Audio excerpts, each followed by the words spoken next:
ध्यान का प्रकरण चल रहा है।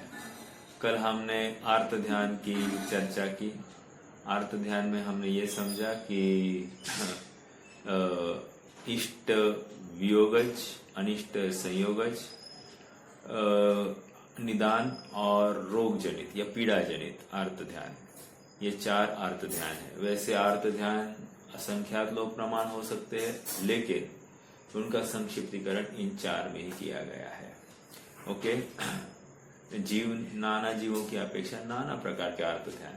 और एक बात याद रखना, एक जीव को एक समय में आर्त ध्यान रौद्र ध्यान दोनों रह सकते हैं, लेकिन प्रगट एक ही होगा, या तो आर्त ध्यान या तो रौद्र ध्यान। समझ में आया?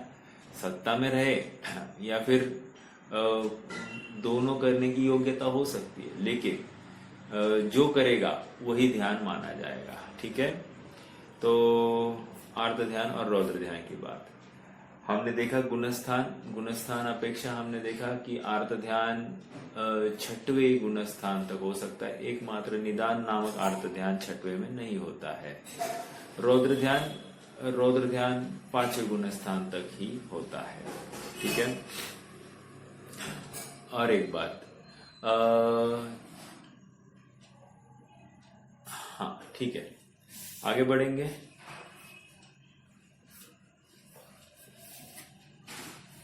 सूत्र एक बार पढ़ते हैं।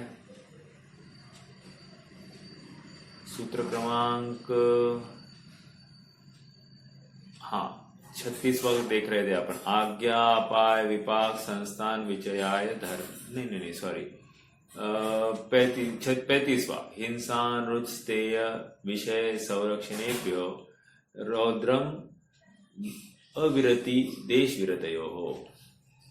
वहां पर ये बताया गया कि हिंसा, अनृत, अस्तेय और विषय संरक्षणेभ्यो, रौद्र ध्यान की भी चर्चा हो गई थी अपनी कि ये जीव जो हिंसा, झूठ, चोरी और विषय संरक्षण में प्रवृत्ति करता है उसको रौद्र ध्यान होता है।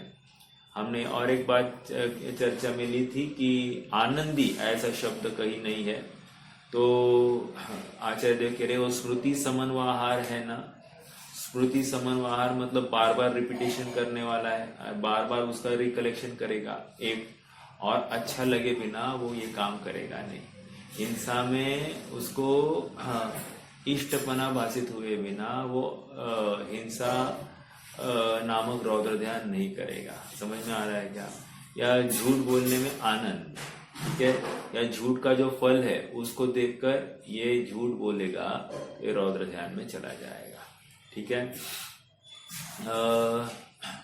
हमने और एक बात देखी थी कि पराई स्त्री को मतलब पराई स्त्री को वरण करना, ये क्या होगा? चोरी संबंधी रौद्र ध्यान होगा। ठीक है, और क्या था? ठीक है, चलिए, पहले गुणस्थान में क्या क्या कितने ध्यान हो सकते हैं? कह रहे पहले गुणस्थान में 8 ध्यान हो सकते हैं। कौन से? 4 आर्त ध्यान, 4 रौद्र ध्यान। दूसरे गुणस्थान में कितने हो सकते हैं? कह रहे 8 हो सकते हैं, 4 आर्त और 4 रौद्र। तीसरे गुणस्थान में कितने हो सकते हैं? तो अभी हमको धर्म ध्यान की चर्चा प्रारंभ करनी है, लेकिन पॉइंट टू बी नोटेड कि तीसरे गुणस्थान में 9 ध्यान गए हैं। वहां पर तीसरे गुणस्थान में 4 आर्त ध्यान, 4 रौद्र ध्यान और आज्ञा, विचय, धर्म ध्यान भी होने वाला है। ठीक है, तीसरे गुणस्थान में आज्ञा, विचय, रौद्र, धर्म ध्यान होगा। आइए एक बार सूत्र ही पढ़ लेते हैं, फिर अपन और चर्चा करेंगे। 36वें सूत्र में आ जाइए। आज्ञा, अपाय, विपाक, संस्थान, विचयाय, धर्म्यम। आज्ञा, ये विचय, ये शब्द सभी जगह पर लगाना है। ठीक है, आज्ञा विचय, विपाक विचय, संस्थान विचय और नहीं सॉरी, आज्ञा विचय, अपाय विचय, विपाक विचय और संस्थान विचय। ठीक है। इसमें भी स्मृति समन्वय लेना। क्यों? क्योंकि स्मृति निरंतर रिकॉल करना, याद करना, ये बात होती है। हाँ, ये धर्म ध्यान के गुणस्थान भी एक बार देख लेते। धर्म ध्यान के गुणस्थान 4 से लेकर 7वें गुणस्थान तक कहे गए हैं। किन्हीं किन्हीं आचार्य ने 10वें गुणस्थान तक भी कहे हैं। अपेक्षा क्या है? अपेक्षा इतनी है, 7वें गुणस्थान तक जो धर्म ध्यान कहते हैं बुद्धि पूर्वक राग द्वेष के अभाव की बात है, और 10वें तक जो कहते हैं अबुद्धि पूर्वक राग द्वेष 10वें तक पाया जाता है, इसलिए 10वें तक धर्म ध्यान भी कहा जाता है। 2 अपेक्षा समझी, एक बुद्धि पूर्वक और दूसरी अबुद्धि पूर्वक। कौन सी सही है अपन इसमें कुछ बोल नहीं सकते। अपेक्षा है, अपेक्षा समझनी चाहिए। हाँ, अभी आज्ञा विचय धर्म ध्यान क्या है? तो आज्ञा विचय धर्म ध्यान कह रहे हैं कि जो जिनेंद्र भगवान की आज्ञा है उसको सर सलामत मानना, अर्थात जैसा कहा है उसको सहज स्वीकार करना। इसका मतलब ये है कि हाँ, जैसा कहा वो, मतलब जिनेंद्र भगवान ने जो कुछ कहा है वो ब्लाइंडली फॉलो करना। कह रहे नहीं, ब्लाइंडली फॉलो करने की बात नहीं है। यहाँ पर जहाँ पर शक्य है वहां पर परीक्षा करना, और जहाँ पर शक्य नहीं है वहां पर जैसा कहा है वैसा मान लेना, इसको आज्ञा विचय कहा जाएगा।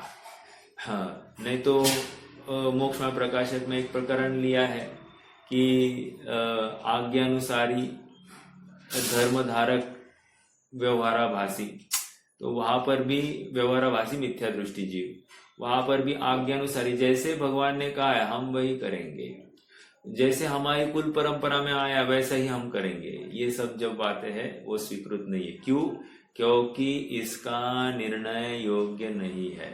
कल को जाकर दूसरा कोई इसको उसकी पट्टी पढ़ाए, अर्थात उसकी अपेक्षा को समझाए, तो उसको कदाचित उसकी अपेक्षा, दूसरे की अपेक्षा अच्छी लगने लगेगी। तो ये निर्णय से रहित हुआ है, इसलिए जो ध्यान होगा पहले उसमें निर्णय जरूरी है। समझ में आया? एक बात। आज्ञा विचय में फिर आज्ञा कौन सी लेनी? जैसे सुदर्शन मेरु है, मान लो, ठीक है, 1,00,000 योजन, 1,40,000 योजन का है, मान लो, ये आज्ञा विचय में। 6 द्रव्य है, 7 तत्व है, इसमें आज्ञा विचय भी लगेगी और परीक्षा भी कर सकते हैं। ठीक है। बाकी फिर जितने भी 7 नरक पृथ्वियां है, अभी 7 है या 8 है कौन देखने गया, लेकिन अनुमान से हम ये नक्की कर सकते हैं कि हाँ, जीव को अपने पापों का फल जहां पर मिलता है वो नरक पृथ्वी ही होगी। ऐसा कोई स्थान होगा जहां पर उसको दिन रात दुख सहना पड़ेगा, इसलिए अनुमान से हम नरक मानेंगे। अभी 7 है, 49 पटल है, ये केवल ज्ञान गोचर बातें है, तो इसको जैसे कहा वैसा आज्ञा प्रमाण मान लेना। लेकिन अनुमान से ये नक्की कर सकते कि पाप का फल नरक अवस्था में मिल सकता है। अभी नरक ये शब्द क्या है?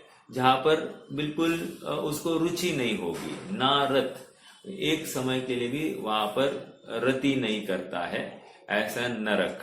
और जहां पर पुण्य का फल, ऐसा स्वर्ग अवस्था, इसका भी हम अनुमान कर सकते। अब 63 पटल है, इतने सारे स्वर्ग है, ये हम नहीं बोल सकते। समझ में आया? तो ये जैसा है वैसा स्वीकार करना। या फिर भवनवासी भी अंतर आदि की बातें है, तो उनको जैसा कहा है वैसा मान लेना। समझ में आ रहा है क्या? ये ज्योतिष विमान जो है मध्य लोक से 790 योजन से 900 योजन के बीच में है। अब ये क्या है? जैसे कहा है वैसा मान लेना। कोई गिनने, टेप लेकर गिनने नहीं जा सकता वहां पर। तो ये आज्ञा प्रमाण यथा योग्य, जहां पर हमारी बुद्धि, हमारी शक्ति काम नहीं करती है, तो हम जैसा कहा वैसा मानेंगे। जहां पर संभव है वहां पर हम अनुमान से नक्की कर सकते हैं। समझ में आ रहा है क्या? तो इस प्रकार ये आज्ञा प्रधानी की बात आ गई। आज्ञा प्रधान 100% ब्लाइंड फॉलो नहीं है, ब्लाइंड फेथ नहीं है। ठीक है, एक बात ये हो गई।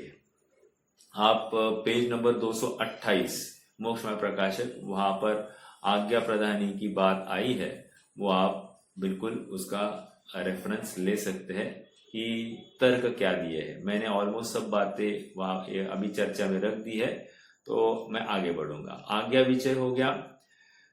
अपाय विचय, अपाय विचय मतलब क्या कह रहे हैं कि जो संसार अवस्था है उसका अय, अप मतलब नाश, नाश का विचय मतलब विचार, नाश का विचय होना, इसको अपाय विचय कहेंगे।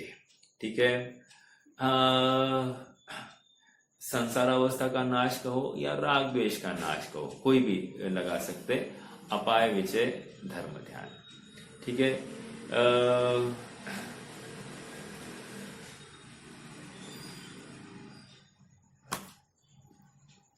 अपाय में और क्या ले सकते हैं, देखो और एक बात थोड़ा सा आज्ञा विचय में, आज्ञा विचय धर्म ध्यान किसके किसके कहा था अपन ने, एक तो तीसरे गुणस्थान में कहा था आज्ञा विचय। ठीक है।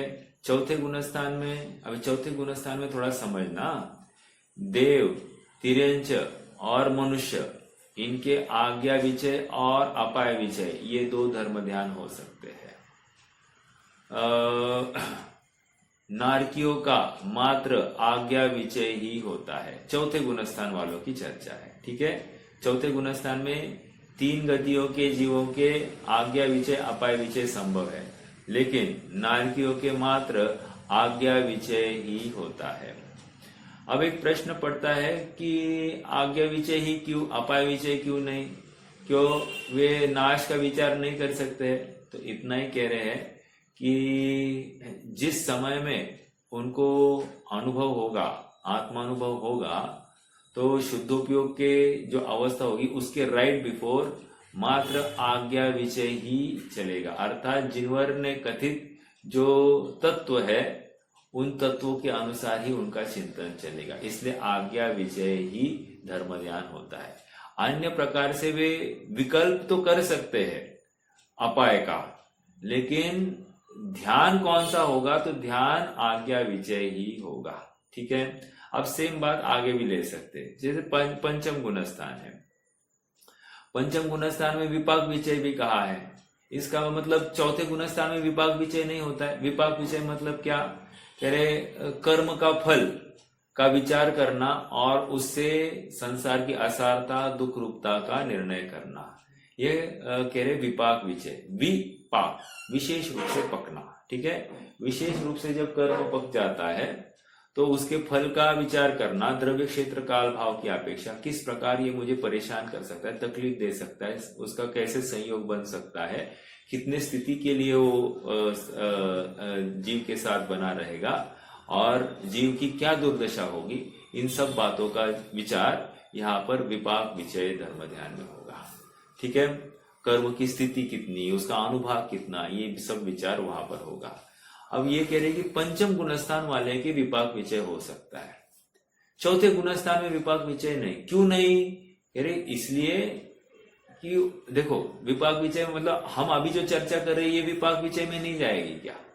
देखो हम ध्यान की चर्चा कर रहे हैं, भाव करना अलग चीज है। कर्म का उदय होगा, कर्म क्या फल देगा, हम गोमटसार आदि ग्रंथों के माध्यम से उसका अभ्यास भी करेंगे, सब करेंगे, लेकिन हमको ध्यान नहीं होगा। जब भी ध्यान होगा चतुर्थ गुणस्थान वाले का, तो उसको आज्ञा विचय या अपाय विचय ही होगा। समझ में आ रहा है क्या? विपाक विचय होगा ही नहीं। अब सेम बात आगे लगा दीजिए, छठवें गुणस्थान वाले, छठवें सातवें गुणस्थान के ही संस्थान विचय धर्म ध्यान होता है। अर्थात डायरेक्ट संस्थान मतलब आकार, लोक का आकार, शरीर का आकार, इनके आकार का विचार करके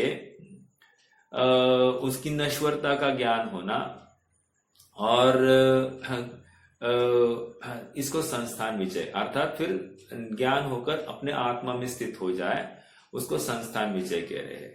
अर्थात डायरेक्ट लोक स्वरूप विचारी के ऐसा, या जगत का स्वभाव हुआ, ये फिर से जगत में कहाँ कहाँ दुख के स्थान है ये सब उसको नक्की हो जाता है। तो ये संस्थान विचय धर्म ध्यान की मुख्यता, और डायरेक्ट संस्थान विचय ये चिंतन के माध्यम से इमीडिएटली आगे उसको जो शुद्धोपयोग होगा उसको संस्थान विचय धर्म ध्यान के द्वारा हुआ ऐसा कहा जाएगा। तो छठवें सातवें को ये ऐसा हो सकता है। छठवें का मतलब क्या, अपन सातवें में ही होगा, छठवें में तो होगा ही नहीं शुद्धोपयोग। तो धर्म ध्यान जो चलेगा वहां पर संस्थान विचय सातवें में इस प्रकार का कहा जाएगा। ठीक है, तो ये धर्म ध्यान की चर्चा हमने। और एक बात देखी, गुणस्थान अपेक्षा भी हमने चर्चा की। गुणस्थान में हमने देखा कि एक अपेक्षा चौथे से सातवें तक, एक अपेक्षा चौथे से 10वें तक। ठीक है, हाँ जी।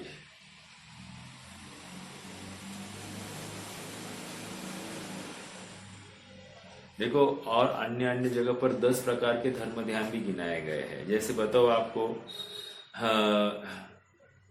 4 तो ये अपन आज्ञा, अपाय, विपाक और संस्थान, ये 4 तो ले ही लीजिए। फिर जीव विचय, अजीव विचय, ठीक है। फिर क्या है,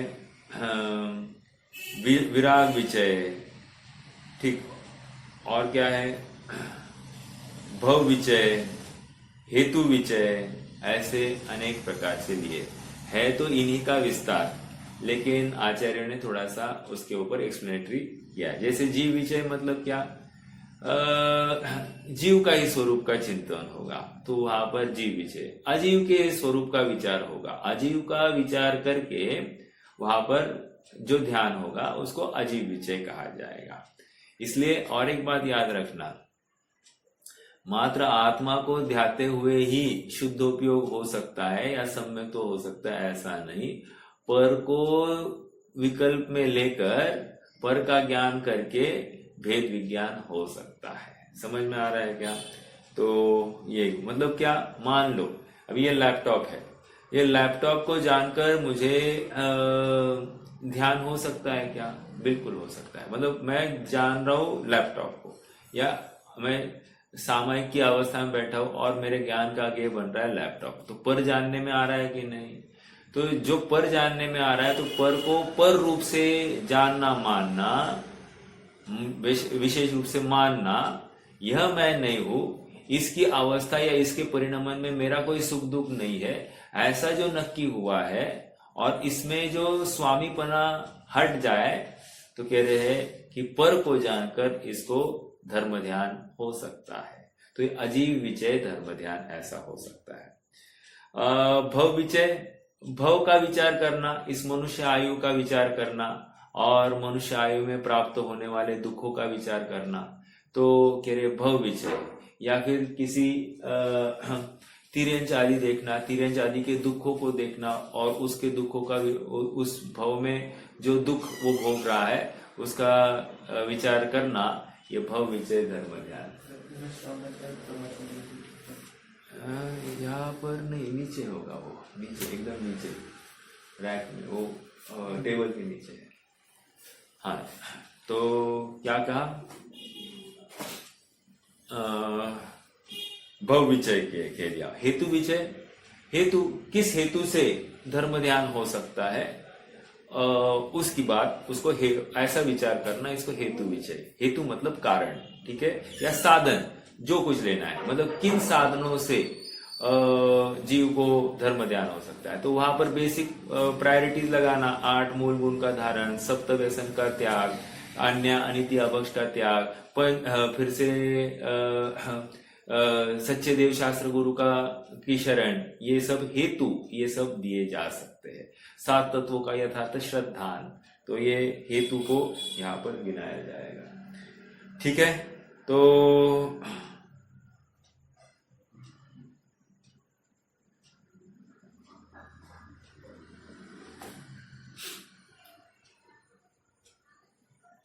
हाँ जी,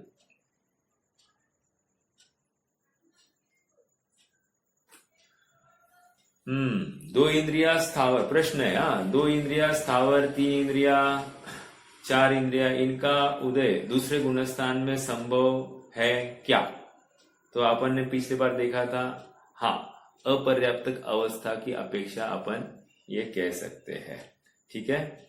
आ,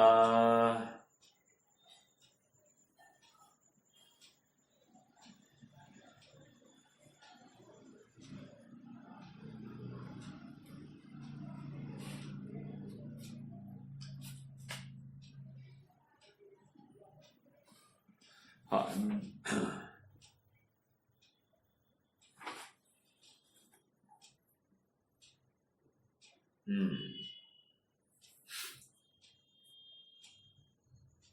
चलिए। और धर्म ध्यान के और भी भेद है, जगन्य, मध्यम और उत्कृष्ट, ऐसे भी भेद करके दिखाया है। जगन्य धर्म ध्यान का धारी जीव चौथा, पांचवा, छठवा, सातवां गुणस्थान का जीव, ऐसा ले लिया। फिर से चौथा, पांचवा, छठवा, सातवें गुणस्थान का स्वस्थान अप्रमत्त, इनको जघन्य धर्म ध्यान के धारी कहा। मध्यम किसको कहा? सातवें गुणस्थान का उत्तरार्ध में बैठने वाला जो जीव है उसको मध्यम धर्म ध्यान का धारी जीव कहा। और उत्कृष्ट धर्म ध्यान किसके कहा? तो जो क्षपक श्रेणी आरोहण कर रहा है उसको उत्कृष्ट धर्म ध्यान का धारी जीव कहा। ठीक है, ये भी एक बात याद रखना। और एक बात देखते हैं, ध्यान 4 प्रकार का, पिंडस्थ, रूपस्थ, रूपातीत, पदस्थ और पिंडस्थ। अभी क्या क्या है ये थोड़ा सा एकदम संक्षेप में एक एक लाइन में देखते हैं। पदस्थ मतलब क्या? कोई पद का याद करना, जैसे नमो अरहंताणम। तो नमो अरहंताणम जो कहा है, इस पद के ऊपर कॉन्सेंट्रेट करना, एक पद के अक्षरों का ज्ञान हो जाए, उसका भाववाचन भावपरक ज्ञान भी हो जाए। फिर अरहंताणम नामक जो वस्तु है उस वस्तु को स्मरण में लेना, उसकी क्या अवस्था है उसका ज्ञान करना, वो अवस्था कैसे है इसका स्मरण करना, वो अवस्था अपने आत्मा के आश्रय से है ये स्मरण करना। मतलब पहले बहिरंग गुणों का भी ज्ञान करना, फिर अंतरंग गुणों का ज्ञान करना, अंतरंग गुण ही सच्चे गुण है ये विचार करना। अंतरंग गुण कैसे प्रकट हुए हैं? तो आत्मा के आश्रय से प्रकट हुए। तो आत्मा कैसा है, आत्मा का पूरा नक्की करना, ऐसा ही आत्म स्वरूप मेरा आज है ये नक्की करना। तो जो अपने में और अरहंतों में अंतर नहीं देखता है उसको सहज ही दीनता पामरता हट जाती है, पर्याय दृष्टि हट जाती है और स्वभाव दृष्टि प्रकट हो जाती है। और उस जीव को पदस्थ, क्यों? पद का चिंतन किया था इसलिए पदस्थ धर्म ध्यान हो जाता है। ठीक है, पदस्थ ध्यान हो गया। फिर दूसरा क्या है? देखो, पद का अर्थ होता है शब्द प्लस उसका भाव। पद मात्र शब्द को नहीं कहते, शब्द और उसके भाव दोनों को लेते। जैसे अपन एग्जाम्पल देखा था अपन ने, मुख्यमंत्री और प्रधानमंत्री, शब्द का अर्थ मुख्य और प्रधान दोनों का अर्थ एक ही है, ऐसा होते हुए भी दोनों पद अलग है, प्रत्येक पद की अपनी अलग गरिमा है। समझ में आ रहा है क्या? तो उसी प्रकार पद में शब्द तथा उसका अर्थ और उसका भाव ये सब गर्भित हो जाता है। ठीक है, हाँ। अब देखो रूपस्थ ध्यान, पिंडस्थ ले लेते हैं। पिंडस्थ मतलब क्या? पिंड, शरीर रूपी पिंड। ठीक है, शरीर के स्वभाव और अपने आत्मा का स्वभाव, इन दोनों का भिन्नत्व से विचार करना और शरीर से स्वयं को पृथक अनुभव करने का अभ्यास करना, इसको कहेंगे पिंडस्थ नामक ध्यान। हाँ, पिंड अर्थात शरीर। ठीक है, हाँ। तो उसमें क्या होगा? इतना ही होगा कि शरीर ये स्पर्श रस गंध वर्ण आदि गुणों का धारी, मूर्तिक प्रदेशों का पुंज और जिसका नवीन संयोग हुआ है, ऐसा वो पर वस्तु ये पिंड, ये शरीर नामक पिंड। और इससे भिन्न मैं आत्मा, अनादि निधन वस्तु, जिसका कोई नवीन संयोग हुआ नहीं, जिसमें कुछ बाहर से अंदर आता नहीं, अंदर से कुछ बाहर जाता नहीं, और ज्ञानादि गुणों का धारी, ऐसा अमूर्तिक पदार्थ सो आप, आत्मा, ये विचार करता हुआ फिर आप में ही अंदर में आ जाता है। इसको पिंडस्थ नामक ध्यान कहा जाएगा। रूपस्थ, रूपस्थ मतलब कह रहे कि देखो वो अरहंत की प्रतिमा, वो देखो अरहंत की प्रतिमा, और अरहंत की प्रतिमा को देखकर उनके जो अंतरंग गुण प्रकट हो गए हैं उनका निर्णय करना और बहिरंग अवस्था को छोड़कर अंतरंग गुणों के ऊपर फोकस करना, और अंतरंग गुण और मेरे आत्मा के स्वभाव एक जाति का है ऐसा नक्की करके फिर अपने आत्मा में स्थित हो जाना, इसको रूपस्थ कहते हैं। और याद रखना, रूपस्थ अरहंत को देखकर भी हो सकता है और आचार्य को भी देखकर हो सकता है। ठीक है, मतलब सच्ची मुनि दशा अगर देख ले तो ये रूपस्थ धर्म ध्यान में चला जाएगा। ठीक है, और एक बात याद रखना, जैसे अपन ने कहा था जो अनुभव होता है वो अधिगमज और निसर्गज कहा, तो किसी मुनिराज को देखकर भी किसी जीव को निसर्गज ध्यान अर्थात अनुभव हो सकता है, सम्यक तो हो सकता है। ठीक है, आगे बढ़ेंगे। रूपस्थ हो गया, अब लास्ट कौन सा रहा? रूपातीत। रूपातीत मतलब क्या? सिद्ध भगवान का स्वरूप का विचार करना। हाँ, अशरीरी सिद्ध भगवान, आदर्श तुम्ही मेरे, है ना। आदर्श का अर्थ क्या है? आदर्श का अर्थ मेरे आइडल है ऐसा नहीं समझना। आदर्श मतलब आईना। आप मेरे लिए प्रतिछंद के स्थान पर हो। प्रतिछंद मतलब क्या? प्रतिबिंब, मेरा रूप आप में दिखाई देता है ऐसा नक्की करना, यह रूपातीत ध्यान का विषय होता है। ठीक है, हाँ जी। तो ये 4 प्रकार के ध्यानों की भी अपन ने चर्चा कर दी। देखो और एक बात, रत्नकरी श्रावकाचार्य में सामयिक में बैठा जीव क्या करता है, क्या ध्याता है, तो वहां पर उन्होंने कहा कि माँ चिट्ट, माँ जंप, माँ चित्त, इट्ठ निट्ठ अट्ठेसु जय इच्छदी, क्या है वो? एक मिनट। हाँ,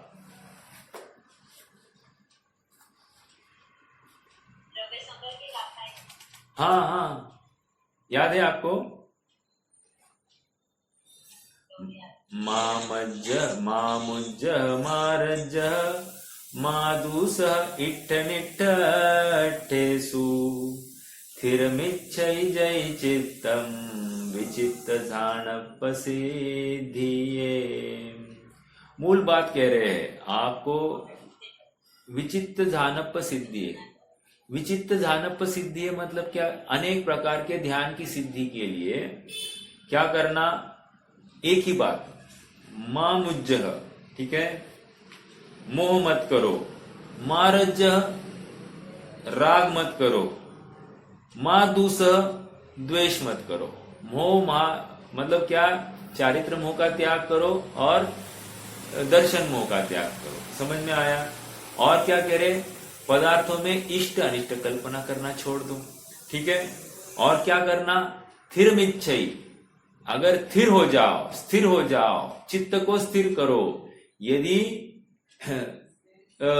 तुम विचित्र प्रकार के ध्यान की सिद्धि करना चाहते हो। विचित्र प्रकार का ध्यान का अर्थ क्या है? कोई बताएगा? विचित्र झानप सिद्धि है। अनेक प्रकार मतलब क्या? ध्यान अनेक प्रकार का होता है क्या?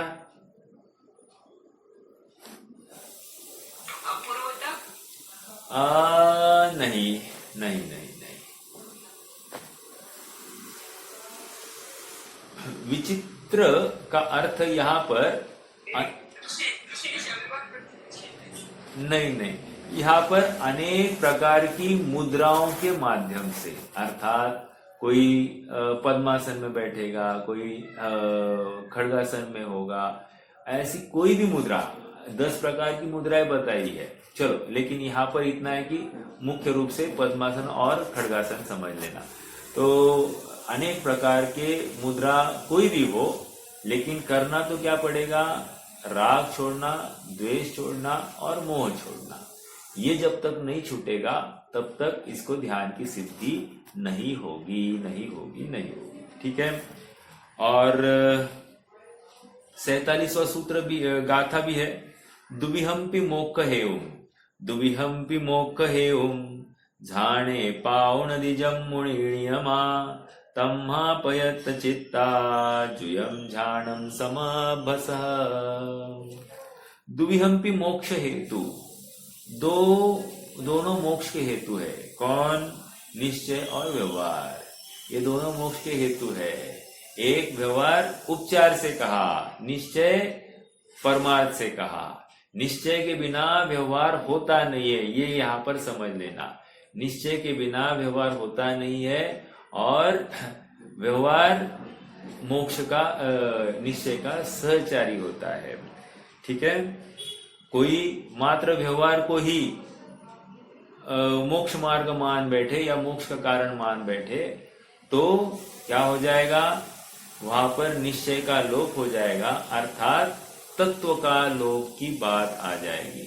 और यदि कोई मात्र निश्चय का एकांत करे तो क्या होगा? तीर्थ के लोप का प्रसंग आ जाएगा। कि कहाँ की बात है ये? तीर्थ का लोप, तत्व का लोप, सुना है क्या कहीं?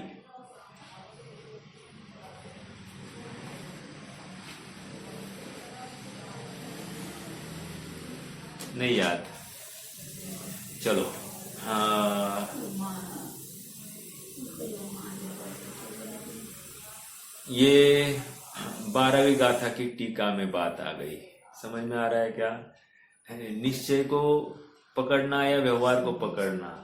यदि निश्चय का लोप करोगे तो तीर्थ का लोप हो जाएगा, और यदि व्यवहार को मुख्य करोगे, मुख्य मतलब उसको ही पकड़ोगे, एकांत करोगे, तो तत्व का लोप हो जाएगा, अर्थात आत्मानुभव ही नहीं होगा। ठीक है। चलिए, तो ये एक बात आ गई। आगे बढ़े।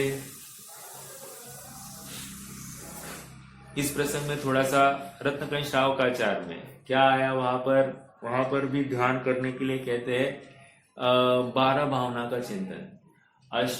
अशरणम अशुभम नित्यम, क्या है वो? अशरणम अशुभम नित्यम, अव्यापादम विशोक भय शंकम।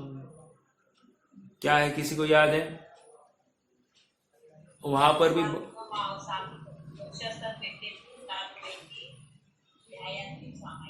ध्यायन्ति सामयिक, बहुत अच्छा। कहने की बात इतनी है कि वहां पर भी 12 भावना का चिंतन करके, और 12 भावना और कुछ नहीं है, 7 तत्व ही तो है। जैसे 12 भावना में पहली 6 भावनाएं क्या है? जीव तत्व और अजीव तत्व, समझ में आया। और आश्रव भावना, आश्रव तत्व, उसी में बंद तत्व, गर्भित समझना। संवर भावना मतलब संवर तत्व, निर्जरा भावना मतलब निर्जरा तत्व, और बोधि दुर्लभ, लोभ, बोधि दुर्लभ और धर्म भावना, ये मोक्ष तत्व में लेंगे। ठीक है। कहने की बात इतनी की है, और कुछ नहीं, 7 तत्व ही तो है। तो 12 भावना का चिंतन करना वो भी ध्यान का कारण है, अर्थात आत्मानुशुद्धोपयोग का कारण बन जाता है। ठीक है। तो ये एक अपेक्षा लगाई। अभी थोड़ा सा अपन पंडित टोडरमल जी का भी थोड़ा सा यहाँ पर कुछ चर्चा करेंगे। पंडित टोडरमल जी ने 328 पेज पर क्या कहा है? 328 ध्यान का, किस प्रकार ध्यान होता है, किस प्रकार शुद्धोपयोग होता है, उसकी बात पंडित साहब बता रहे हैं। देखो, पेज नंबर 328, लास्ट पैराग्राफ, वही कहते हैं, पहले तो आज्ञादि से व किसी परीक्षा से कुदेवादि की मान्यता छोड़कर अरहंत देवादि का श्रद्धान करना, पहली कंडीशन। पहले सच्चे देव का निर्णय कर लेना। समझ में आ रहा है क्या? सच्चे देव का निर्णय होने पर क्या होगा फिर चंद्रयान सक्सेसफुल हुआ है कि नहीं हुआ है ये शंका नहीं होगी। समझ में आ रहा है क्या? ये सब सच्चे देव का निर्णय में आ जाती है। इतनी सी चर्चा को भी हम तेल पानी डालेंगे तो क्या होगा? मिथ्या तो होगा। समझ में आ रहा है क्या? क्योंकि जब केवल ज्ञान ने कह दिया है, शास्त्रों में आ गई है कि यहाँ से कोई जा नहीं सकता, तो फिर जो अभी जो चर्चा है वो निरर्थक है। ओके, तो पहले आज्ञा दी से, आज्ञा है ये, ऐसा ही मानो। समझ में आ रहा है क्या? नहीं, आज के साइंटिस्ट वे उनके जाने, वे छद्मस्त ज्ञानी है। केवल ज्ञानी और छद्मस्त ज्ञानी में कुछ तो अंतर होगा कि नहीं होगा? समझ में आ रहा है क्या? तो थोड़ा सा विचार करना। पहले तो आज्ञा दी से, आज्ञा विचय, धर्म अपाय विचय, संस्थान विचय और विपाक विचय और संस्थान विचय। किसी परीक्षा से कुदेवादिक की मान्यता छोड़कर अरहंत देवादिक का श्रद्धान करना। ठीक है, सच्चे देव का श्रद्धान करने की बात कर रहे हैं। और देवादिक कहकर क्या कहना चाहते हैं? देव, शास्त्र, गुरु।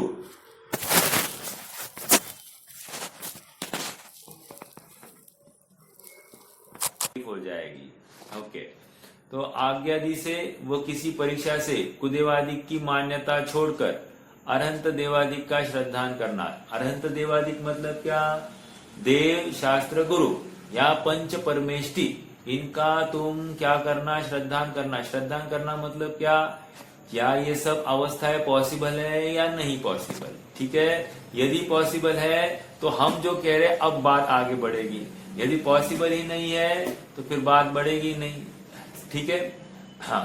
तो अरहंत देवादिक का श्रद्धान करना, सच्चे देव, शास्त्र, गुरु का श्रद्धान सो सम्यक्त्व। ठीक है, ये रत्नकर्ण श्रावकाचार्य की है। चरणानियोग परक श्रद्धान पहले जरूरी है। चरणानियोग परक श्रद्धान नहीं होगा तो बात आगे बढ़ेगी नहीं। आगे और देखो, चरणानियोग परक श्रद्धान मतलब क्या? मात्र ये मेरे सुख के कारण है ऐसा बोलना नहीं, उससे कुछ काम नहीं होगा। मतलब पत्थर पर लकीर के समान अड़िग श्रद्धा, टस से मस नहीं होना, ऐसा ये अन्य प्रकार से नहीं। जो ऐसा मानता है उसी के ये श्रद्धान की बात कही जा रही है। ठीक है, देखो मतलब एक साधारण मिथ्या दृष्टि जीव भी कितना अड़िग श्रद्धानी हो सकता है, इसका ज्ञान अपने को होना चाहिए।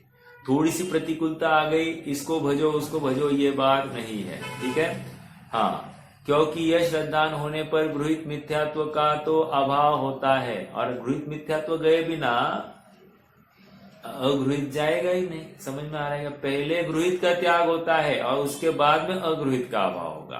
ठीक है, उसके लिए प्रयास चलेगा, होगा नहीं होगा आगे की बात। ठीक है, तथा क्योंकि यह श्रद्धान होने पर गृहीत मिथ्यात्व का अभाव होता है, तथा मोक्ष मार्ग के विघ्न करने वाले कुदेवादिक निमित्त दूर होता है। ये क्या है? मोक्ष मार्ग में विघ्न है, विघ्न बाधा है। ठीक है, कुदेवादिक का श्रद्धान। अभी कुदेव, कुगुरु, कुशास्त्र और सभी लगाना, जितनी भी कुरीतियां है। समझ में आ रहा है क्या? ये सब इस जीव को श्रद्धान करने में बाधक है। समझ में आ रहा है क्या? बिल्कुल गंभीरता से विचार करना। जितने भी राखी आदि के प्रोग्राम है ये सब इसी के अंतर्गत लिए जाएंगे। मतलब हम हठाग्रह किसका करेंगे? एट द कॉस्ट ऑफ अपना सम्यक्त्व। मैं ये नहीं कह रहा हूं कि जो राखी बांधते नहीं उनको सम्यक्त्व, ये करने से सम्यक्त्व होगा ही होगा, ये नहीं। लेकिन स्थूल स्थूल तो छोड़ना पड़ेगा ना, ये मोटा मोटा तो छोड़ना पड़ेगा, नहीं तो होगा नहीं। आप कहोगे इसमें क्या मिथ्यात्व? मैं किसी की रक्षा कर सकता हूँ, किसी को कुछ कर सकता हूँ, ये मान्यता ही अज्ञानता है। समझ में आ रहा है क्या? और यह अज्ञानता ये फिर से नवीनता से पुष्ट कर रहा है, इसलिए यहाँ पर धर्म के विरुद्ध है ये बातें। ठीक है, तो गृहीत मिथ्यात्व एक हो गया। दूसरा, तथा मोक्ष मार्ग के विघ्न करने वाले कुदेवादी का निमित्त दूर होता है। मोक्ष मार्ग के का सहायक अनंत देवादिक का निमित्त मिलता है, इसलिए पहले देवादिक का श्रद्धान करना। ऐसा ही है या अन्य प्रकार से है? एवं चेत एवं स्यात्, एवं न चेत एवं न स्यात्। अर्थात ऐसा है तो ऐसा ही होना चाहिए, वैसा है तो वैसा ही होना चाहिए, अन्य प्रकार से नहीं होगा। ठीक है, आगे फिर जिन मत में, अभी देखो फिर के ऊपर आप एक सर्कल कर दीजिए। अब पॉइंट नंबर 2, फिर जिन मत में कहे जीवादिक तत्वों का विचार करना। ठीक है, 7 तत्वों का विचार करना। जीव तत्व क्या है, अजीव तत्व क्या है, आश्रव तत्व क्या है, बंध तत्व क्या है, संवर निर्जरा और मोक्ष तत्व क्या है, उनका स्वरूप क्या है, क्या मान्यता से हम सच्चा मोक्ष तत्व हमारा नक्की होगा, ये सब बातों का विचार करना। ठीक है, फिर क्या करना, उनके नाम लक्षण आदि सीखना है ना। लक्षण निर्देश नहीं ना, निर्देश, लक्षण निर्देश और परीक्षा। निर्देश, लक्षण निर्देश और परीक्षा। पहले नाम सीखना, उसके बाद में उनके लक्षणों को जानना, और फिर लक्षण जानने के बाद में उनकी परीक्षा भी करना। ये ही इसी प्रकार से सम्यक तो होगा। या अमृतचंद्र स्वामी के भाषा में क्या है, हमको निज वैभव की प्राप्ति, आगम का सेवन, युक्ति का आलंबन। युक्ति मतलब क्या, तर्क। ठीक है, युक्ति का आलंबन, परापर गुरु का उपदेश और स्वानुभव प्रत्यक्ष। आत्मा का इतना सब कर दिया, आत्मा को ध्याया नहीं, आत्मा के प्रति रुचि ही उत्पन्न नहीं हुई, काम नहीं होगा। समझ में आ रहा है? हाँ, तो यहाँ पर क्या आया, नाम लक्षण आदि सीखना, क्योंकि इस अभ्यास से तत्व श्रद्धान की प्राप्ति होती है। ठीक है, तत्व श्रद्धान की प्राप्ति मतलब विकल्पात्मक तत्व श्रद्धान है। अभी तक आत्मानुभव नहीं हुआ, विकल्प वस्तु ऐसी ही है, अन्य प्रकार से नहीं, ये पहले धारणा में बिठाना पड़ेगा। ठीक है, क्यों? क्योंकि जिस समय में आत्मानुभव करेगा, जो वस्तु धारणा में बिठाई है ना, उस वस्तु को रिकॉल करता है और फिर उसको ही ज्ञान का गेय बनाता है, उसको ध्याता है। समझ में आ रहा है क्या? धारणा में पड़ा हुआ आत्म स्वरूप ही ध्याया जा रहा है। वो क्या पर्याय बाहर है और द्रव्य को देख रहा है, ये कहवत की बात है, मतलब कहा जाता है, लेकिन मूल रूप से जो विकल्प खड़ा करने वाला है, उस विकल्प में कौन खड़ा करना है? आत्म स्वरूप ही तो खड़ा करने वाला है, और उस आत्मा को उसी प्रकार से ध्याने वाला है। समझ में आ रहा है?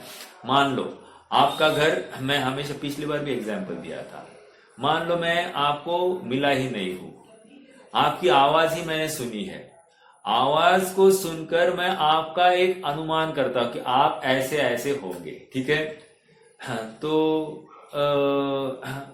बस मान लो आपकी आवाज एकदम सॉफ्ट होगी, है, तो सॉफ्ट है आवाज, तो मैं सोचता हूं कि आप दुबले पतले होंगे, और जब आपको मिलता हो तो आप एकदम हट्टे कट्टे हो। तो ये जो है मैंने जो नक्की किया था और एक्चुअल में फर्क है। तो यहां पर कह रहे 7 तत्वों के माध्यम से तत्व श्रद्धान करना, अर्थात जीव तत्व का यथार्थ निर्णय, अजीव तत्व का यथार्थ निर्णय, उसका द्रव्य क्षेत्र काल भाव क्या, उसकी सीमा क्या, वो क्या कर सकता है क्या नहीं कर सकता, ये सब निर्णय कर लेना। आश्रव तत्व कहा तो आश्रव में क्या होता है, अजीव संवर तत्व कहा तो संवर तत्व में क्या होता है, क्या जीव की क्या अवस्था होती है, ये सब का ज्ञान होना चाहिए। संवर तत्व मतलब क्या, शुभ भाव नहीं होता है। मोक्ष तत्व मतलब क्या,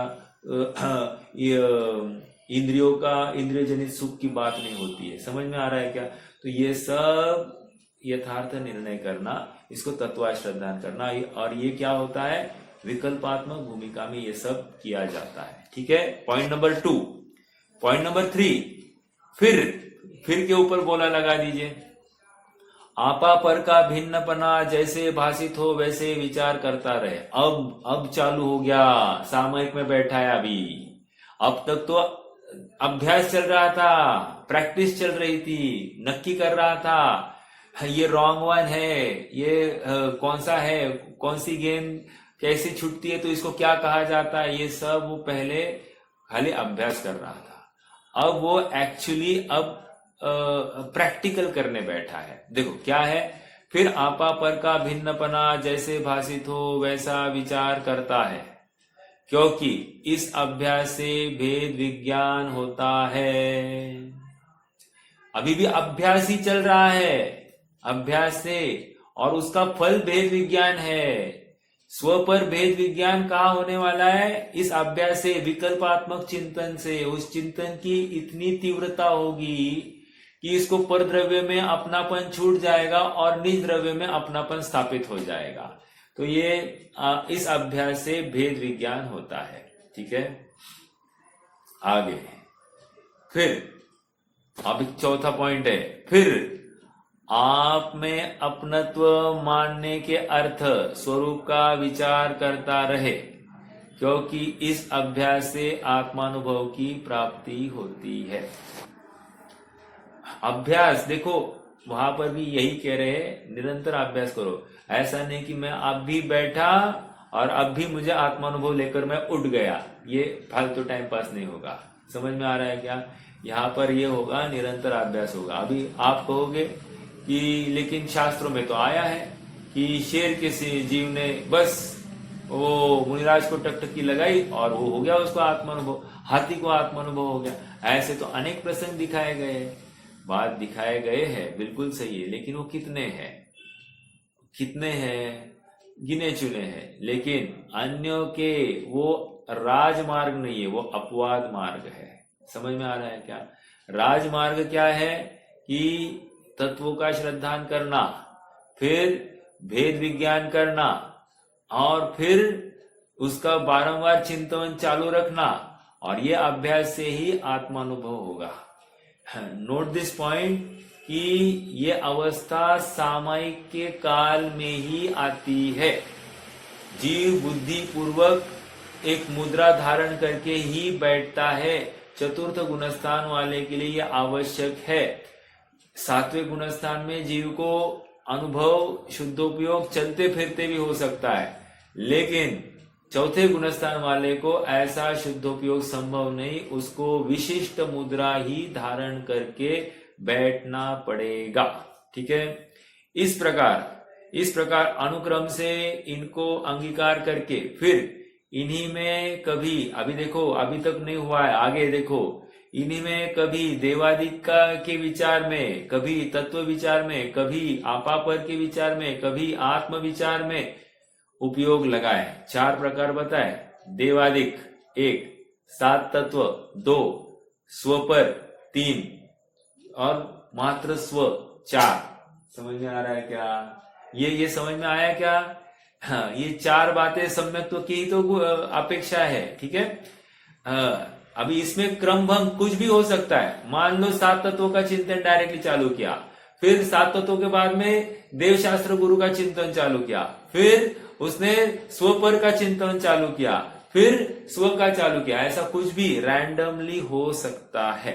ठीक है, ऐसे अभ्यास से दर्शन मोह मंद होता है, तब कदाचित सच्चे सम्यक दर्शन की प्राप्ति होती है। अंडरलाइन द वर्ड कदाचित, मतलब क्या गारंटी नहीं है ये सब करने पर भी सम्यक दर्शन होगा ही। कदाचित तुम्हें सम्यक दर्शन की प्राप्ति होगी। ठीक है, एक उदाहरण आता है, विद्वान हमेशा इस उदाहरण को देते हैं। मान लो हमको अमेरिका की सिटीजनशिप चाहिए, यूएस की सिटीजनशिप। तो क्या है उनकी कंडीशन? कहते हैं कि पहले तुम भारतीय नागरिकत्व छोड़ दो मतलब क्या? तुम नागरिकत्व छोड़ के आ जाओ और छोड़ने के बाद में फिर अर्जी करो।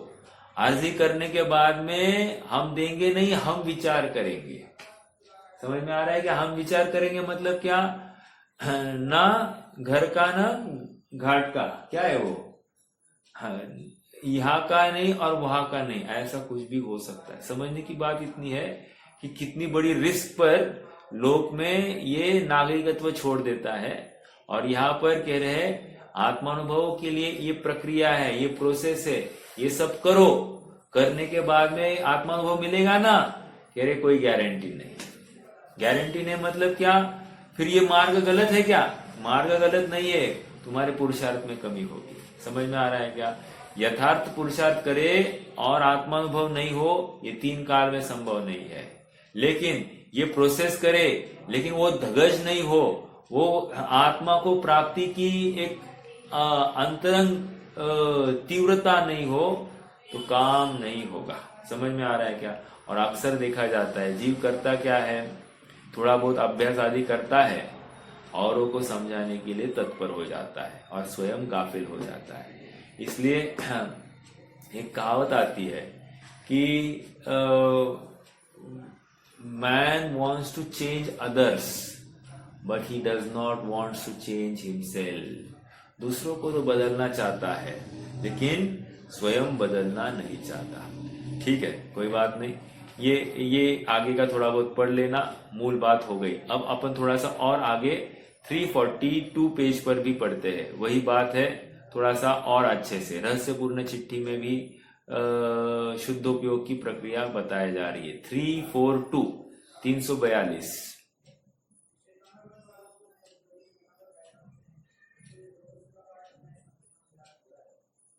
हाँ जी, हाँ देखो, एकदम लास्ट पैराग्राफ। अब सविकल्प ही के द्वारा निर्विकल्प परिणाम होने का विधान कहते हैं। सविकल्प और निर्विकल्प ये भी हम जानते होंगे, मुझे एक्सप्लेन करने की जरूरत नहीं है। सविकल्प किसको कहना, निर्विकल्प किसको कहना। सविकल्प की अपेक्षा ये है कि मान लो मैं कहूं कि अरहंत भगवान सविकल्प है, तो क्या अपेक्षा है? और मैं कहूं कि अरहंत भगवान निर्विकल्प है, तो क्या अपेक्षा है? कोई बताएगा? सविकल्प और निर्विकल्प की अपेक्षा कोई बताएगा? जितने भी प्राप्त है निर्विकल्प, जितना जो कर्म है उदाहरण वो हाँ, ज्ञानी, चलो और थोड़ा सा जनरलाइज करें, ज्ञानी निर्विकल्प होता है और अज्ञानी निर्विकल्प नहीं होता है, एक। और केवली भगवान का तो मैंने कहा कि वे उनका सविकल्पना भी घटित होता है और निर्विकल्पना भी घटित होता है। अपेक्षा मैं बताता हूं। निर्विकल्प पेज नंबर 211 आप पढ़ लेना, मोक्षमय प्रकाशक, ये वही बात है। तो कह रहे कि निर्विकल्प मतलब क्या? राग द्वेष नहीं होना, इसी को निर्विकल्प कह रहे हैं। ठीक है, तो ज्ञानी निर्विकल्प है मतलब क्या? जितनी कषाय चौकड़ी का अभाव है उतना निर्विकल्पना समझ लेना चाहिए, एक। दूसरा, अरहंत भगवान को सविकल्प भी कहा जा रहा है। अरहंत भगवान को सविकल्प ज्ञान की तरफ से कहा जा रहा है। ज्ञान हमेशा सविकल्प ही होता है। ठीक है, ज्ञान उपयोग सविकल्प और दर्शन उपयोग निर्विकल्प। तो यहाँ पर सविकल्प अर्थात विशेष जानने की सामर्थ्य, विशेष प्रतिभास को सविकल्प कहा जा रहा है। तो सविकल्प भी कहा जाए तो घबराना नहीं, निर्विकल्प कहा जाए तो अर्थ समझ लेना। ठीक है, ज्ञानी को भी निर्विकल्प कहा जाता है, उसके राग द्वेष के प्रति अब वो ममत्व भाव पड़ा नहीं है इसको लेकर। ठीक है, चलिए अब सविकल्प ही के द्वारा निर्विकल्प परिणाम होने का विधान करते हैं। निर्विकल्प परिणाम मतलब क्या? राग द्वेष रहितपना करना है। सविकल्प मतलब क्या? राग को खड़ा करना, और राग को खड़ा करके, राग खड़ा करना मतलब विकल्प खड़ा करना। किसका? आत्मा संबंधी, आत्मा संबंधी विकल्प खड़ा करना, और उस विकल्प का निषेध होता हुआ ही निर्विकल्प होता है। ठीक है, देखो, वह सम्यक्त्वी कदाचित स्वरूप ध्यान करने का उद्यमी होता है, एक। वह प्रथम भेद विज्ञान स्वपर का करे। अभी इन्होंने देवशास्त्र गुरु की बात नहीं लाई, गृहित मिथ्यात्व अगृहित मिथ्यात्व ये सब नहीं, डायरेक्टली ये भेद विज्ञान पर लेकर आए हैं। ठीक है, it is taken for granted कि ये अब जीव समझदार है। सम्यक्त्वी कदाचित स्वरूप ध्यान करने का उद्यमी होता है। वह प्रथम भेद विज्ञान स्वपर का करे, नौ कर्म द्रव्य कर्म भाव कर्म रहित केवल चैतन्य चमत्कार मात्र अपना स्वरूप जाने, पश्चात पर का भी विचार छूट जाए, पर का विचार मतलब स्वपर का भेद विज्ञान, आपा पर का आया था ना यहाँ पर, आपा पर का स्वपर का भेद विज्ञान करना। स्व कौन, पर कौन, ये नक्की करता जाए, ये स्व, ये पर, ये स्व, ये पर। सेग्रीगेशन होता है ना कि कौन सा परिणाम कहाँ डालना, ये चलते रहता है। तो स्व और पर में डिवीजन हो रहा है। फिर द्रव्य कर्म, नौ कर्म, भाव कर्म रहित केवल चैतन्य चमत्कार। अब मात्र स्व को ध्यान की बात, जो स्व नक्की किया है अब उतने ही स्व को ग्रहण करने का प्रयास होगा। हाँ, नौ कर्म, द्रव्य कर्म और भाव कर्म रहित केवल चैतन्य चमत्कार मात्र अपना स्वरूप जाने, पश्चात पर का भी विचार छूट जाए, केवल स्वात्म विचार ही रहता है। वहां अनेक प्रकार आया क्या, अनेक प्रकार निज स्वरूप में अहम बुद्धि धारता है। अनेक प्रकार मतलब क्या, मैं चिदानंद हूं, मैं शुद्ध हूं, मैं सिद्ध हूं इत्यादि विचार होने पर सहज ही आनंद तरंग उठती है।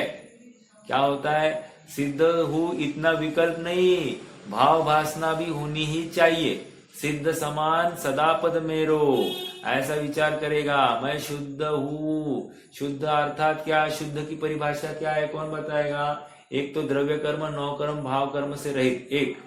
दूसरा क्या है शुद्ध की परिभाषा, बताएगा कोई? शुद्ध की परिभाषा चलो मैं ही बताता हूं। 38वीं गाथा, वहां पर क्रम और अक्रम से पार, ऐसा शुद्ध। 6वीं गाथा क्या, गुणस्थान मार्गणास्थान या प्रमत्त और अप्रमत्त इस परिपाटी से रहित, ऐसा शुद्ध। तीन बात हो गई। चौथी विवक्षा क्या है? चौथी विवक्षा षटकारकीय व्यवस्था से पार। मैं कर्ता, मैं कर्म, मैं करण, मैं संप्रदान, मैं अपादान, मैं अधिकरण, अरे छोड़ो, षटकारक से पार मैं एक शुद्ध हूं। समझ में आया? ऐसे ये 4 शुद्ध की परिभाषाएं की, चारों शुद्ध की परिभाषा इसके ज्ञान में होगी। एक परिभाषा नहीं मालूम पड़ेगी तो काम नहीं होगा। समझ में आ रहा है क्या? ये विकल्प में ये सब बातें नक्की होनी चाहिए। शुद्ध हूं, सिद्ध हूं इत्यादि विचार होने पर सहज ही आनंद तरंग उठती है, रोमांच हो आता है।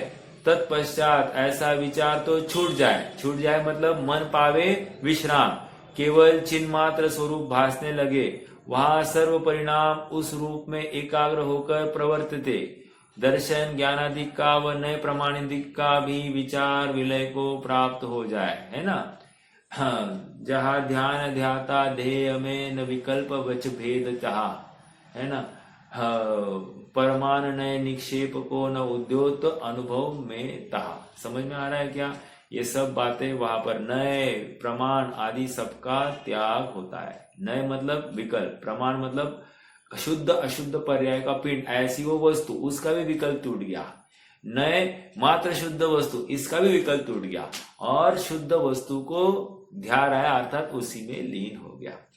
एग्जाम्पल दिया जाता है नए के लिए। मान लो हम ज्वेलरी शॉप में गए और एक हार खरीद रहे हैं, तो हार खरीदते समय ये 22 कैरेट का है क्या, कितना प्योर है क्या, उसकी साइज, उसकी लेंथ, उसका दिखने में सुंदरता, मुझ पर ठीक दिखेगा नहीं दिखेगा, ये सब विकल्प हम पहले करते। हार पहनने के बाद में हम एक बार खरीद लिया और हार पहन लिया, अब विकल्प करते क्या? नहीं करते, बस उसको ग्रहण कर लेते, उसका भोग भोगना चालू करते, उसमें आनंद मानते हैं। तो कह रहे ये जो है आनंद मानना, अब उसको निर्विकल्प कह रहे हैं। अब ये इतने कैरेट का है, ये अच्छा है बुरा है, ये छोटा है बड़ा है, ये कुछ होगा क्या? नहीं होगा। समझ में आ रहा है? इसी को निर्विकल्प कह रहे हैं। हार को निर्विकल्प ग्रहण करना, वैसे आत्मा को निर्विकल्प ग्रहण करना अर्थात वहां पर राग द्वेष से रहित उस आत्मा को ग्रहण करना। समझ में आया क्या? ये भी एक पॉइंट थी, तो ये भी हमारे ज्ञान में होना चाहिए। चलिए, ये ध्यान का अपना प्रकरण हो गया है। ध्यान का मतलब धर्म ध्यान की चर्चा ऑलमोस्ट हो गई है, और कुछ बाकी होगा तो अपन कल विचार करेंगे। कोई प्रश्न है तो रख सकते हैं, तो जिम्मेदारी।